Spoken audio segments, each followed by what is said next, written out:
Ya, assalamualaikum warahmatullahi wabarakatuh. Ya, selamat siang sekalian. Pada video kali ini kita teruskan dengan materi yang berikutnya dari bab yang pertama yaitu sifat koligatif. Ya, pertemuan yang pertama sudah kita bahas yaitu tentang sifat koligatif itu sendiri. Pertemuan yang kedua sudah kita bahas yaitu kenaikan titik didih dan penurunan titik beku ya. Maka pada kesempatan ini nanti akan kita teruskan yaitu sifat koligatif yang keempat ya, keempat yaitu tekanan osmotik ya, tekanan osmotik. Nah, pada subbab yang ini nanti untuk menjawab mengapa kalau ikan laut kalau dipelihara di air tawar kok mati ataupun sebaliknya ya, atau sebaliknya. Atau mungkin Anda mengapa sih kalau minum air garam itu kok terasa tidak menyembuhkan haus kita, justru itu semakin haus. Nah, nanti dapat diterangkan dari proses tekanan osmotik. Kemudian termasuk juga ya sekalian yaitu pembuatan air tawar dari air laut ya. Ini juga menggunakan tekanan osmotik ya, tekanan osmotik. Oke. Apa tekanan osmotik itu sendiri sekalian? Mari kita lihat ya. Tekanan osmosis larutan nanti dilambangkan dengan pi anak sekalian ya, dilambangkan dengan pi. Osmosis itu sendiri adalah peristiwa mengalirnya molekul-molekul zat pelarut ya, zat pelarut, mengalirnya molekul-molekul zat pelarut dari larutan yang lebih encer ke larutan yang lebih pekat melalui selaput semi permeabel. Jadi pelarut dari larutan yang encer. Jadi kalau kita misalkan punya larutan gula yang encer berarti yang kurang manis ya, ke larutan yang lebih pekat. Misalnya jika larutan gula yang pekat maka lebih manis. Berarti kedua larutan itu tidak sama kemanisannya. Itu. Proses osmosis terdapat kecenderungan untuk menyetimbangkan konsentrasi antara kedua larutan yang saling berhubungan melalui membran ya. Jadi misalnya kalau Anda punya dua larutan yang kemanisannya tidak sama, kemudian keduanya disekat dengan membran ya, maka keduanya akan terjadi suatu proses osmosis. Apa tujuannya? Supaya posisi kedua larutan itu sama-sama manis ya, jadi kemanisannya sama, maksudnya bukan sama tapi kemanisannya sama. Yang kurang manis menjadi lebih manis, yang terlalu manis menjadi kemanisannya kurang ya, atau susut sehingga sama dengan kemanisannya yang kurang manis tadi. Itu namanya proses osmosis.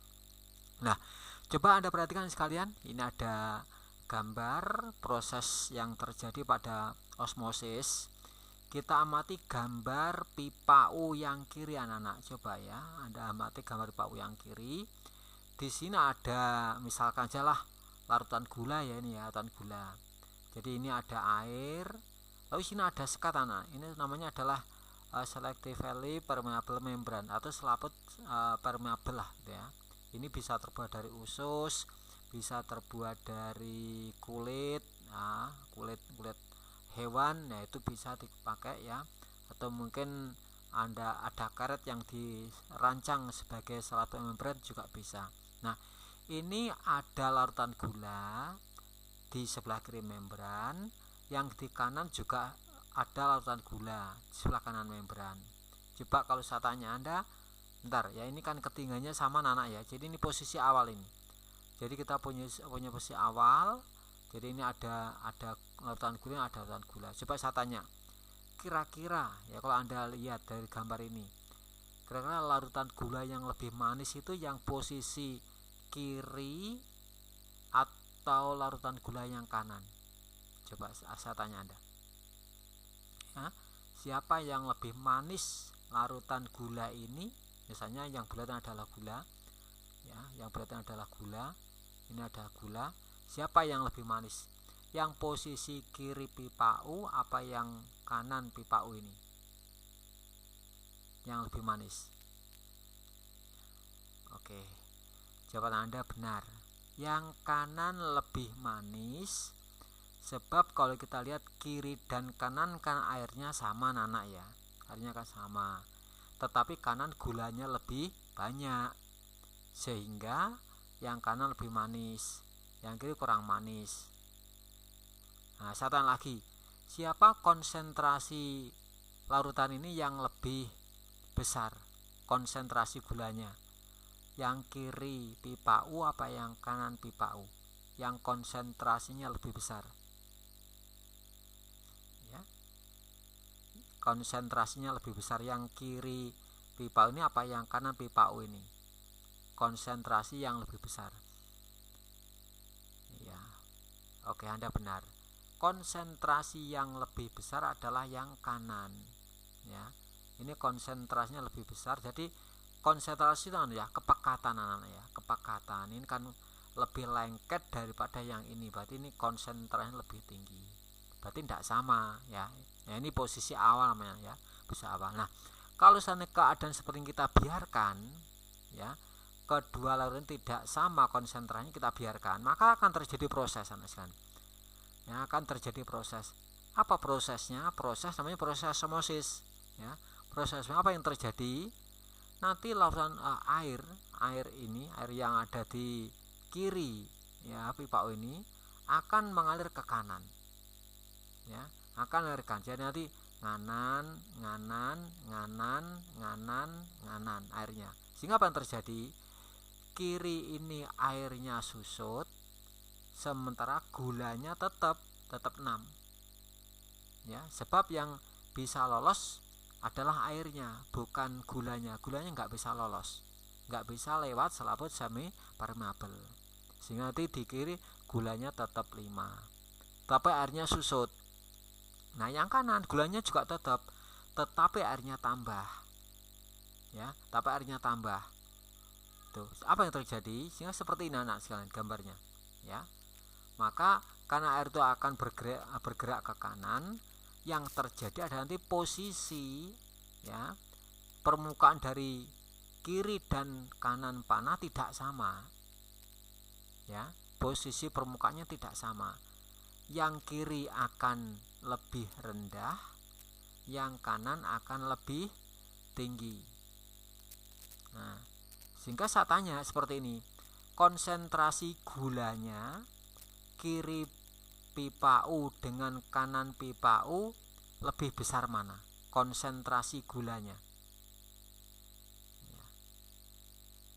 Kiri pipa apa kan pipa U ini sudah stabil, jadi sudah proses perpindahan sudah selesai, berarti sudah berhentilah proses apa namanya itu osmosis, sudah berhenti ya. Kira-kira konsentrasinya lebih besar kira apa lebih besar kanan panah nih, pipa U ini? Iya, jawabannya ada benar, konsentrasinya sama anak-anak. Jadi kalau udah seperti ini kurang manis, ini lebih manis, tapi ini kalau udah mandek proses osmosis, maka larutan kiri pipa U dan larutan gula pipa U ini kemanisnya sama. Kenapa? Karena sudah terjadi proses osmosis sehingga konsentrasi kiri dan kanan jadi sama. Nah sehingga seperti ini. Nah sekarang berarti ada tekanan ke atasan sekalian, berarti ada tekanan. Kalau ini ada beban ya, ini ada beban, maka tertekan ke atas ya, naik ke atas, tertekan ke atas, berarti ada tekanan. Nah ini kalau saat ini kita tekan ke bawah, sehingga nanti menjadi seperti semula lagi, atau mungkin ini ada tekanan begitu ya, maka tekanan yang kita lihat nanti adalah namanya tekanan osmosis. Jadi ini kan ada beban ya, jadi ada tekanan nih, ada tekanan ya, jadi ada beban, ada tekanan, berarti ini namanya adalah tekanan osmosis. Apa tekanan osmosis? Tekanan osmosis adalah tekanan yang disebabkan oleh peristiwa osmosis, yaitu peristiwa merebesnya pelarut dari lautan yang encer ke lautan yang lebih pekat. Nah, jadi ini kesan ini namanya proses osmosis. Ya, ini kemudian besarnya tekanan osmotik dirumuskan ya, ini oleh Herold ya, oleh P sama dengan MRT ya. P P sama dengan MRT. P itu tekanan osmosis, satuannya atm. M itu molaritas larutan. Ingat kelas 10 dulu anak-anak. Molar sama dengan G per mR kali 1000 per mili. Ingat ya. Jadi G per mR kali 1000 per mili. R tetapan 0,082 liter atm per mol per Kelvin. T itu suhu larutan, satuannya harus Kelvin. Jadi kalau ada satuannya itu masih Celcius, mohon dibaca di Kelvin dengan menambah angka 273 ya. Jadi misalnya kalau suhunya itu 27 derajat Celcius, jangan 27 di sini ya. Tapi sini nanti adalah 27 plus 273 menjadi 300. Itu jadi satunya harus Kelvin itu ya. Nah, sekarang kalau kita substitusi anak sekalian, M itu sama dengan G per mR kali 1000 per mili. M adalah ini, maka P sama dengan G per mR kali 1000 per mili kali R kali T. Nah, ini jadi rumusnya sebenarnya rumus dari kelas 10 anak sekalian, rumus gas ya. PV nRT. Nah, ya kan ya. PV nRT itu kelas 10. Nanti sebarkan sini tekanannya ya. Berarti P sama dengan G per mR kali 1000 per mili kali R kali T. G adalah massa zat terlarut ya. Gram satuannya, mili, ml itu adalah volume larutan, satuannya mililiter. Nah, jadi rumus ini. Lalu tanyakan sering mana Pak? Yang tanyakan yang sering adalah kalau enggak P ya G atau mR, lainnya jarang anak-anak ya. Jadi P, G atau mR itu yang sering tanyakan. P nya berapa gram, berapa mR nya begitu ya. Ya, jadi rumusnya cukup simpel, cukup mudah lah ya. P MRT ya. M itu udah ingat kelas 10 dulu. G per mR kali 1000 per mili kali R kali T ya sudah. P sama dengan G per mR kali 1000 per mili kali R kali T. Jadi ini rumusnya tekanan osmotik. Contoh soal ini ya nak ya. Kita ambil 1 2. Sebanyak 17,1 gram gula tebu C12 H2O11 dilarutkan dalam air sehingga volumenya menjadi 500 ml. Bila ArC12O16H1, berapa tekanan osmotiknya pada suhu 27 derajat Celcius? Berapa tekanan osmotiknya? Tanyakan Pi ya. Ya udah. Ini kita hitung dulu. C12H12 adalah mR-nya 180. 12 kali 12 ditambah 22 kali 1 ditambah 11 kali 16 sama dengan 180. Masukkan aja rumus. Ya udah. Pi sama dengan G per mR kali 1000 per mili kali R kali T. G-nya 17,1, mR-nya 342 kali 1000 per 500 kali R-nya 0,82 kali. Nah, T-nya tidak lagi 27 ya, bukan 27 tapi 27 tambah 273 menjadi 300. Hingga Pi sama dengan 2,46 atm. Itu ya. Mudah kan? Ya, tidak sulit ya. Yang penting ya dasarnya ini, nanti kalau ada soal pengembangnya dari sini. Ya. Jadi dasarnya dari sini. Oke, yang kedua. 1 liter. 1 liter berarti kalau dibaca di mili ada 1000 mili. 1 liter larutan mengandung 45 gram zat X pada suhu 27 derajat Celcius. Larutan tersebut mempunyai tekanan osmosis 3,24 atm. Tentukan massa molekul relatif zat tersebut ya. Kalau yang pertanyaan nomor 1 tadi tanyakan berapa tekanan osmotiknya. Yang ini tanyakan adalah berapakah mR-nya, berapa mR-nya. Ada semua ya. Nah, P-nya 3,24 atm adalah P-nya. 1 liter larutan berarti adalah volume larutannya, milinya ya. Mengandung 45 gram zat X, berarti 45 gram berarti sebagai G-nya. Maka masukkan P-nya 3,24 sama dengan G-nya 45 per mR kali 1000 per 1000 kali R kali T. 3,24 kali 45 per mR kali 1000 per 1000 kali 0,82 kali 300. Maka mR nya kamu hitung ya, nanti 341,6 ya gram per mol. Tanpa satuan juga boleh, tidak masalah ya. Oke. Itu. Nah, sekarang yang terakhir yaitu sifat koligatif larutan elektrolit. Nah, perlu kami sampaikan sekalian, kita bicara selama ini adalah untuk larutan yang non elektrolit. Apa sih sifat koligatif itu? Sifat koligatif adalah sifat yang bergantung pada jumlah partikel zat terlarut, tidak tergantung pada jenis zat terlarut. Jadi yang penting adalah jumlahnya partikel. Nah, Pak, apa beda Pak untuk larutan elektrolit dan non elektrolit jumlah partikelnya? Ya, tentunya beda anak-anak sekalian. Ya. Jadi jumlah partikel untuk yang elektrolit dan non itu beda. Kenapa? Karena elektrolit dapat mengalami ionisasi, menghasilkan ion-ion. Nah, ion-ion itu termasuk partikel. Ion positif itu partikel, ion negatif juga partikel. Sehingga jumlah partikelnya tidak sama. Ya, kalau non elektrolit tidak bisa mengion. Ya, satu dimasukkan di dalam botol ya cuma satu yang ada, karena tidak bisa pecah, tidak dapat mengalami ionisasi. Ini ya. Baik. Sifat koligatif larutan yang telah kita bahas adalah sifat koligatif larutan non elektrolit. Jadi rumus-rumus yang kamu punya kemarin-kemarin ini adalah rumus untuk zat-zat yang non elektrolit. Duh Pak, nanti untuk yang elektrolit beda Pak? Tidak beda. Ya, sedikit saja bedanya. Memang beda, nanti sedikit saja bedanya. Ya. Pada larutan non elektrolit, zat terlarut tidak dapat mengion. Tidak dapat mengion. Sehingga jumlah partikel di dalam larutan sama dengan jumlah zat yang kita larutkan. Contoh, Anda punya apa anak rumusnya? C6H12 itu rumusnya siapa? Ayo, masih ingat mungkin? Rumusnya glukosa yang umum ya. Nah, rupanya glukosa kita saja yang umum. Sebenarnya juga masih punya yang lain, tapi yang mana adalah glukosa. Ya, glukosa termasuk zat non elektrolit, dia tidak dapat mengion. Anda mengambil 1 mol, ya, Anda misalnya mengambil 1 sendok gula, ya, lalu dimasukkan dalam air, ya, ini kan padat, ini kan larutan.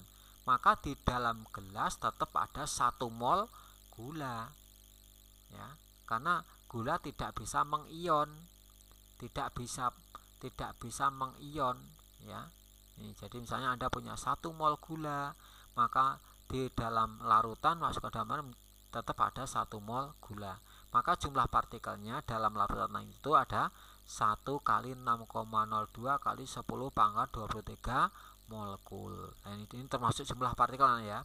Jumlah partikel sama dengan mol kali bilangan Avogadro, L. Ya, mol kali L. Molnya 1 ini, ya. L-nya 6,02 kali 10 pangkat 23. Nah, jadi kalau Anda misalnya ambil gula itu sebanyak 6,02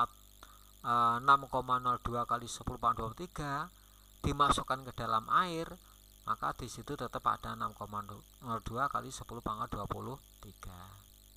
Nah, ini pada larutan elektrolit, zat terlarut dapat mengion menghasilkan partikel ion positif dan partikel ion negatif. Ya, saya tegaskan, ion positif itu termasuk partikel, ion negatif juga termasuk partikel.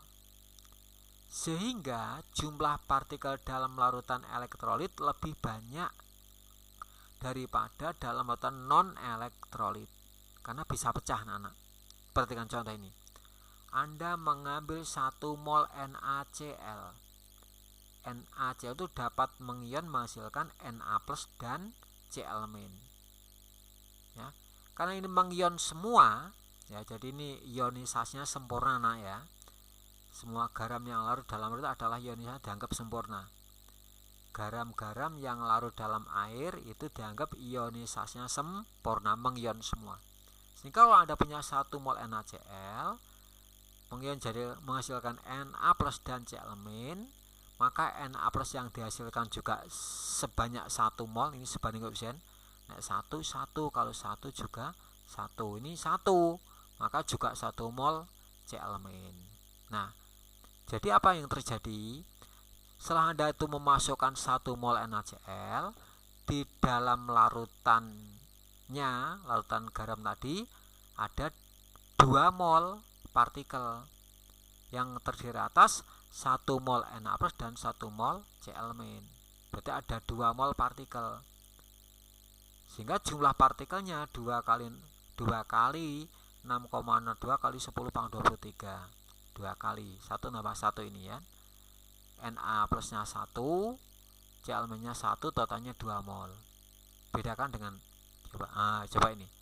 Ini 1 tetap 1 karena dia tidak dapat, kan plusnya lain kan nggak ada. Ya, jadi desilnya kan tidak ada, maka tetap 1. Tapi kalau ini 1 menjadi 2. Apa dampaknya terhadap sifat koligatif? Kalau Anda misalnya 1 mol glukosa dengan 1 mol NaCl, ya, maka kenaikannya bisa jadi 2 kali lipat. Ya, kalau 1 mol gula itu mungkin naik 1 derajat, 1 mol NaCl bisa jadi naik 2 derajat begitu. Nah, ini ya. Jadi ini partikel lebih banyak. Coba contoh yang lain. CaCl2 mengion menjadi Ca2+ plus 2 C elemen. Ya, ini dianggap mengion sempurna. Mengion sempurna. Ya, kalau Anda memasukkan 1 mol CaCl2, maka dia akan larut dan mengion, menghasilkan 1 mol Ca2+ plus 2 mol C elemen. Ya. Nek 1 ya 1, kalau 2 ya 2 begitu.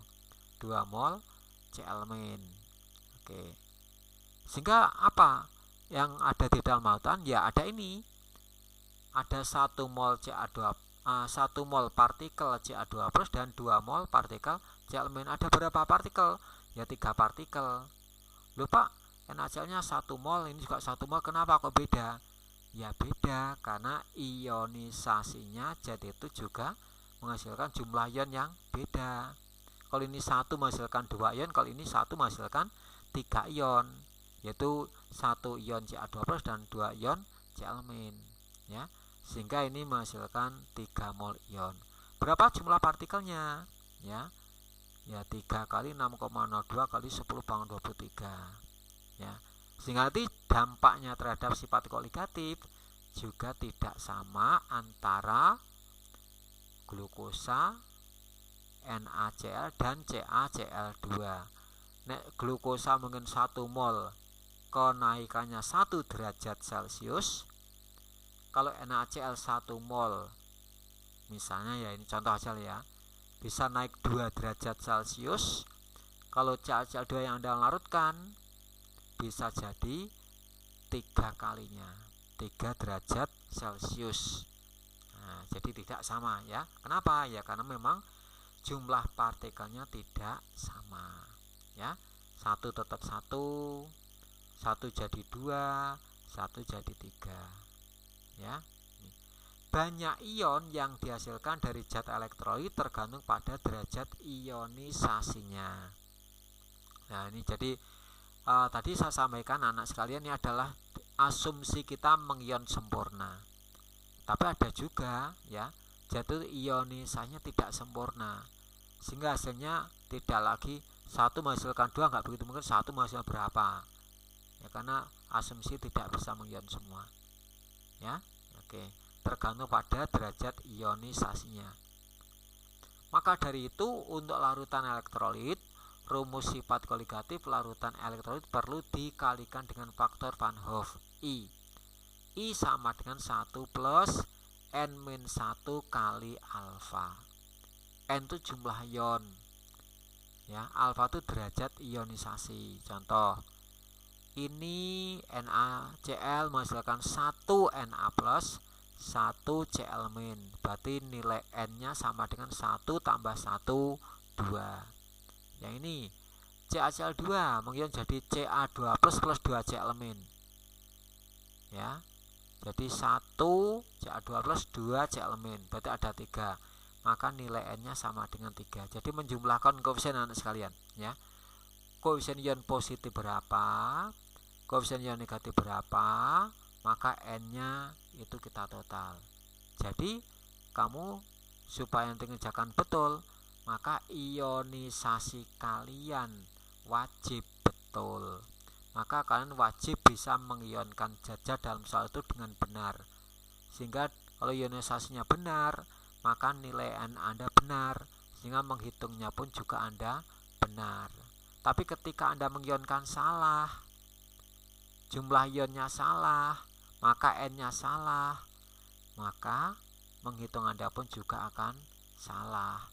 Makanya nanti dalam mengerjakan soal-soal hadirin sekalian ya, nanti ada elektrolit, ada non ya, tolong dibedakan betul-betul ya. Kalau nanti elektrolit juga wajib mengionkan dengan betul, sehingga nilai N-nya Anda tidak salah. Oke. Nah ini ya jadinya ya, jadi baru dikalikan dengan faktor Van Hoff 1 plus N-1 kali alfa. Nih yang pertama, delta TB sama dengan G per ml kali 1000 per P kali KB. Itu kalau I-nya tidak saya, ini kalau non tuh I-nya nggak ikut. Tapi kalau elektrolit maka kalikan dengan I. Apa I? 1 plus N-1 kali alfa. Nah, delta TF G per ml kali 1000 per P kali KF kali I.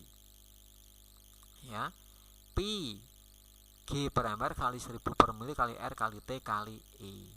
Ini ada catatan ya. Jika elektrolit kuat, alfanya 1, jadi mengion sempurna, nilai I sama dengan N. Apa N? N jumlah ion. Coba kalau alfanya dia 1 ya, coba Anda bisa mainkan matematika Anda. Kalau alfanya 1 maka 1 plus N-1 kali 1 nggak ada artinya. Berarti Anda punya 1 plus N-1.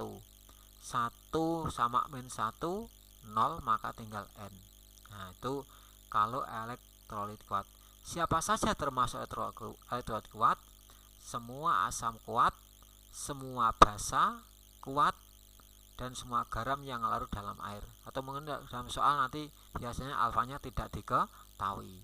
Kalau alfanya diketahui kurang dari 1 berarti termasuk non. Kalau non itu rumusnya ya ini. Kalau alfanya tidak 1 ya ini. Misalnya alfanya 2/3, 1/3, 0,5, 0,75. Nanti ganti yang sini. Ya. Itu jadi ini untuk yang larutan elektrolit. Nah, kemudian ini khususan sekalian untuk sifat penurunan tekanan uap yang dikalikan dengan I adalah mol zat terlarutnya saja. Nah, jadi ini ya. Jadi I-nya jatuhnya pada NT dikalikan I. Maka nih delta P sama dengan P0 kali XT. Delta P sampai 0 kali. Nah, XT kan NT per NP plus NT. Nah, khusus pada NT-nya dikalikan dengan I-nya. I-nya berapa? Ya nanti kalau elektrolit kuat I-nya sama dengan N. Gitu ya. Kalau nanti lemah ya 1 plus N-1 kali alfa. Alfanya diketahui ya 1 plus N-1 kali alfa. Itu ya. Kemudian P sama dengan P0 kali XP. Ya. XP. Maaf ini P anak-anak ya. Maaf ini enggak ada deltanya. Ya, maaf ini mestinya enggak ada deltanya. Berarti P saja. P sama dengan P0 kali NP per NP plus NT kali I. Maaf ya, ini tadi perhatikan. Tak ulang lagi. Deltanya tidak ada. Saya maksud P saja kok. Kan pokoknya ada dua kan, delta P sama P kan. Kalau delta P kan P0 kali XT, kalau P kan P0 kali XP. Nah, maka ya P sama P0 kali XP NP per NP plus NT. Lah, pada NT ini kalikan dengan faktor Van Hoff-nya. Begitu ya. Oke, tak ulang lagi. Ini mohon diganti dengan huruf P. Oke. Oke, sekarang contoh soal. Suatu larutan elektrolit biner. Biner itu berapa, Nak? 2 itu berarti N-nya 2, jumlah ionnya 2. 0,05 mol dalam 100 gram air mempunyai alfa 2/3. Jika KF 1,86, tentukan penurunan titik beku larutan tersebut. Tanyakan penurunan titik beku. Oke, jadi suatu larutan elektrolit biner 0,05 mol. Ya, mol pada G per mr ya. Jadi mol itu sama dengan G per mr. Nanti anak sekalian ya. Mol itu pada G per mr. Delta TF sama dengan G per mr kali 1000 per P kali KF kali I. Bla ya. I-nya adalah 1 plus minus 1 alfa. Maka delta TF sama dengan 0,05. Awas.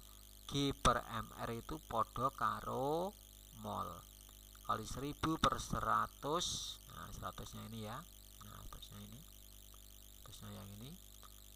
Kali 1,86 ini KF-nya. Kali 1 plus N-nya karena biner 2 min 1 kali 2 per 3. Delta TF 0,05 kali 1100 kali 0 kali 1 tambah 2 per 3. 1 kan 3 per 3. 3 per 3 tambah 2 per 3, 5 per 3. Bila ketemu, delta F-nya 1,55 derajat Celcius. Karena tanyakan penurunan titik beku, berarti nggak usah dijadikan min. Ya tetap 1,5. Kalau tanyakan TF 0 kurangi 1,55 gitu ya. Oke, kedua, tetapan kenaikan titik didih molal air adalah 0,5 derajat Celcius per molal. Jika 1 mol H2SO4, coba Anda bisa mengionkan anak ini termasuk elek apa non? Ya, ini kan termasuk asam. Semua asam adalah elektrolit. Semua asam itu elektrolit, semua basa adalah elektrolit, semua garam adalah elektrolit. Siapa yang non? Ya zat organik kayak glukosa, pentosa, sukrosa, maltosa, bensin, apa namanya itu, naftalen dan sebagainya itu ya. Nah, ini asam. Berarti elektrolit. Dilakukan dalam 100 gram air dan dipanaskan. Tentukan kenaikan titik didih dan titik didih larutan tersebut. Kita cek dulu. Asam sulfat termasuk elektrolit asam dapat mengion. H2SO4 menjadi 2 plus H2SO4 2 min. Ini 2. Ini kalau nggak ada angka berapa angkanya? Angka 1. Berarti 2 tambah 1 N-nya 3. Kalau nggak ada angka 1 loh ya. H2SO4 adalah elektrolit kuat. Maka nilai I sama dengan N. Nah, tadi loh ya. Rumusnya masih ini. Nah, kuat, maka nilai I sama dengan N. Oke. Delta TB, nah ini G per mr kali 1000 per P kali KB kali I. Masukkan delta TB yang G per mr ini kali KB kali I-nya diganti dengan N. I-nya sama dengan 3. Maka delta AB G per mr itu modaro mol ya kan. 1 mol. Nah, 1 mol H2SO4. G per mr sama dengan mol kali 1000 per 100 kali 0,5 kali 3. Maka delta TB-nya 1,5 derajat Celcius. TB-nya 1,5 100 tambah 1,5 yaitu 101,5 derajat Celcius. Contoh kedua. Contoh yang ketiga, ini tekanan osmotik. Tentukan tekanan osmosis 29,25 gram NaCl. Ini garam. Bisa mengion apa enggak anak-anak? Ya bisa. Na plus Cl-. Dalam 2 liter larutan yang diukur pada suhu 27 derajat Celcius. Tanyakan pi. Nah, kita cek dulu. NaCl termasuk elektrolit. NaCl menjadi Na plus Cl-. Nah, kayaknya 2. Pi sama dengan G per mr kali 1000 per mili kali R kali T kali I. Nah, kan ini termasuk elektrolit kuat. Ya, ini kan garam. Maka nilai I-nya sama dengan N. Ya. Maka Pi sama dengan belah dihitung 29,25 ini per 58,5 kali 1000 per 2000. Lah ini 2 liter anak ya. Ini tadi kan rumusnya kan mili. Maka kalau ada liter diubah menjadi mili. 0,082 R-nya 300, T-nya I-nya 2. ya, maka P-nya 12,3 atm. Oke.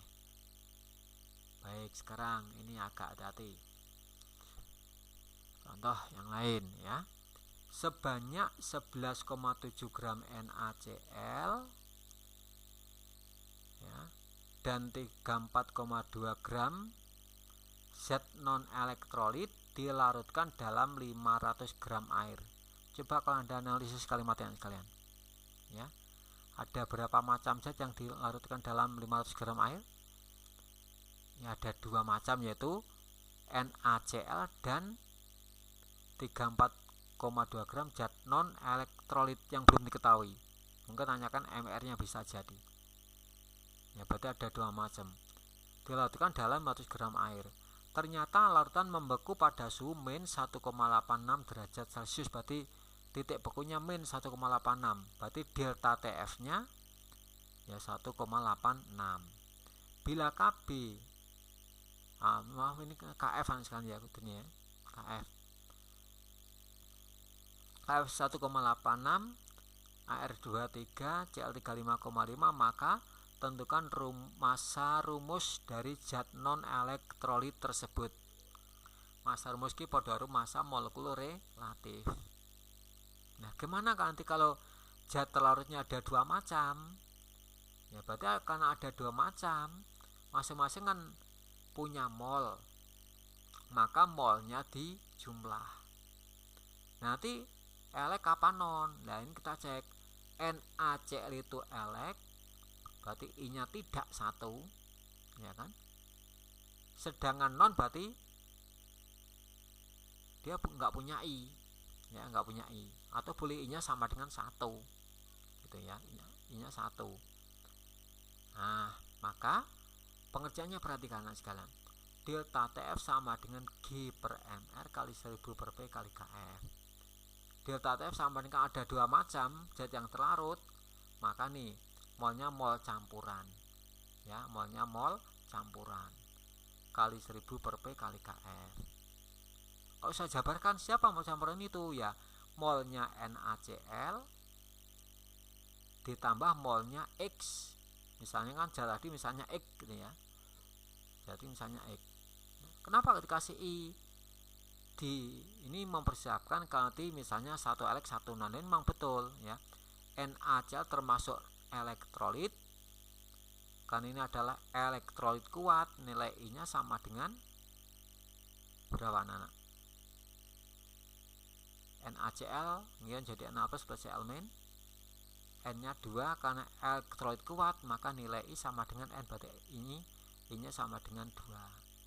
Kalau ini adalah non elektrolit X ini non, berarti nggak usah dikalikan atau I-nya 1, ya toh. Ini kalau ganti angka 1 kan nggak ada artinya ini. Nah, nanti kalau non itu I-nya sama dengan 1 kali 1000 per P kali KF. Maka masukkan delta TF-nya 1,86, masuk sini. G-nya NaCl berapa? 11,7. Ini MR-nya bisa dihitung, Na23 Cl35,5 kali I-nya tadi berapa? 2. G-nya X ini 34,2. MR-nya X ditanyakan kali I. Ya, karena non berarti I-nya berapa? Karena I-nya sama dengan 1 kali 1000 per P kali KF. Teruskan ini ya. Nah, coba Anda mulai dari awal ini Anda teruskan. Berlatih ya. Oke, berikutnya latihan ya. Tugas 3 nah ya. Tidak sulit ini, gampang ini. Gampang. Cepat saja ngerjakan. Agar 500 gram air tidak membeku pada suhu min 5,4 derajat Celcius, maka paling sedikit tambahkan NaCl sebanyak berapa gram. Berarti tanyakan gramnya NaCl. Ini elek apa non? Ya, elek. Berapa jumlah ionnya? 2. Ya, dan seterusnya. Kita kerjakan nanti ya. Tanyakan gramnya. Tekanan osmosis darah manusia pada suhu 30 derajat Celcius adalah 7,7 atm. Berapa gram NaCl harus dilarutkan dalam 1 liter larutan sehingga pada suhu 37 derajat Celcius isotonik dengan darah manusia. Isotonik itu tekanan osmotiknya sama ya. Jadi berapa tekanan osmotik larutan NaCl? Ya ini dengan darah ini 7,7 ya. Maka Pi sama dengan gram per mr kali 1000 per mili. Nah, ini jadikan mili kali R kali T kali I ya. Karena ini adalah elektrolit, maka perlu dikalikan dengan faktor Van Hoff. Gitu ya. Mudah kok ya, coba aja nanti kalau Anda kurang jelas itu video itu nanti di download dan dibaca, disimpan, di berulang-ulang ya. Ke dalam 250 gram air ditambahkan 11,7 gram garam dapur ya. Na23 3,5,5 KF 1,8 dan KP0. Tentukan A titik DD larutan. Tentukan titik DD larutan. Berarti kalau kita disuruh mencari titik DD, berarti kita harus menentukan berapa delta TB nya. Oke, delta TB. Delta TB sama dengan G per mr kali 1000 per P kali KB kali I. Garam dapur NaCl, ya ini NaCl semua ini kan ya. Maka tentukan itu. Yang B tentukan tipe beku. Ya, tipe bekunya berapa? Sudah, nanti ini sudah semua Anda pelajari ini. Ya. Oke, jadi untuk pertemuan yang ketiga ini sudah selesai sekalian ya. Mohon video-video yang saya berikan pada kalian ya, itu semuanya di download ya, kemudian dimasukkan dalam laptop anak-anak, jangan di HP. Nanti kalau HP Anda diisi dengan beberapa video dari beberapa macam pelajaran, tidak muat itu nanti ya. Maka nanti tolong anak sekalian video Anda itu di-download, kemudian dimasukkan dalam satu folder kimia ya kimia, materi kimia, nanti isinya bla bla bla bla bla, video 1, video 3 dan mungkin yang lainnya mungkin ya. Nanti yang fisika juga begitu, materi fisika isinya bla bla bla bla bla. Nanti aja sampai hilang ya. Jadi nanti semua materi yang saya ujikan nanti semuanya dari sini, semua materinya ya. Jadi semuanya dari sini. Ya, saya kira itu nanti tugas 3 itu dikerjakan ya di kertas HBS. Semuanya sudah saya pantau anak-anak. Tugas 1 yang siapa yang belum, siapa yang sudah belum. Ya ini nanti dalam waktu dekat progresnya akan saya munculkan. Siapa yang sudah, siapa yang belum akan saya munculkan lewat grup kelas Anda ya. Tugas 1 siapa yang belum, tugas 2 siapa yang belum, nanti tugas 3 nanti menyusul ya. Nanti tugas juga adalah nanti bobotnya sama dengan ulangan harian, sama dengan kenaik ulangan akhir semester pas ya, bobotnya sama, maka mohon dikerjakan sebaik-baiknya ya. Semuanya wajib dikerjakan, diunggah di kantong tugas. Saya kira itu yang benar hari ini ya. Sekian dulu. Salam.